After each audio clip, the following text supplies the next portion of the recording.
Aujourd'hui, la journaliste Leïla Kadour, qui a exercé une toute autre profession dans sa jeunesse, est devenue l'un des visages emblématiques de France Télévisions. La jeune femme est si populaire que certains fans lui envoient des cadeaux parfois insolites.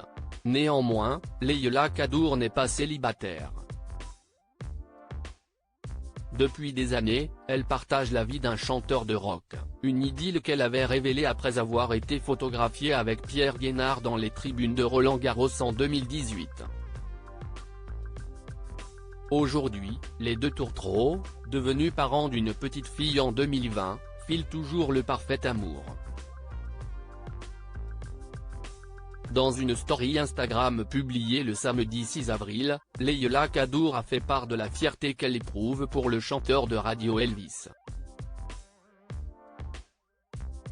En effet, pour préparer les Battles de The Voice, dont la diffusion a commencé le 6 avril, Zazie a souhaité s'entourer de deux professionnels pour l'aider à coacher les candidats, Axel Bauer et Pierre Guénard, à la grande joie de Leïla Kadour.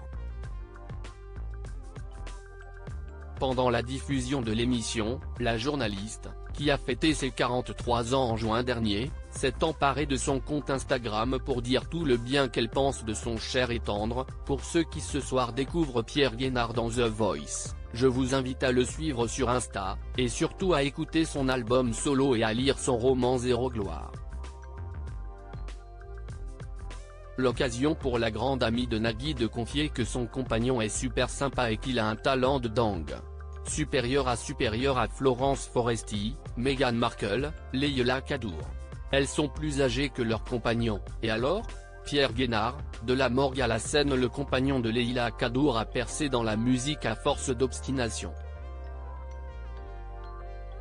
Dans sa jeunesse, ce passionné de littérature et de musique a commencé par slammer, n'hésitant pas à monter sa propre scène, tout en enchaînant les petits boulots alimentaires, de McDonald's aux pompes funèbres.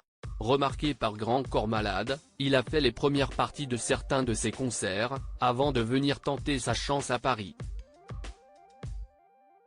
Avec Colin Russeil à la batterie et Manu Alamebo à la guitare, le jeune homme a formé le groupe Radio Elvis, qui rencontre aujourd'hui un groupe à succès. En 2017, leur premier album, Les Conquêtes, a reçu une victoire de la musique. Article écrit avec la collaboration de 6 médias Crédit Photo, Bertrand Rindov Petrov.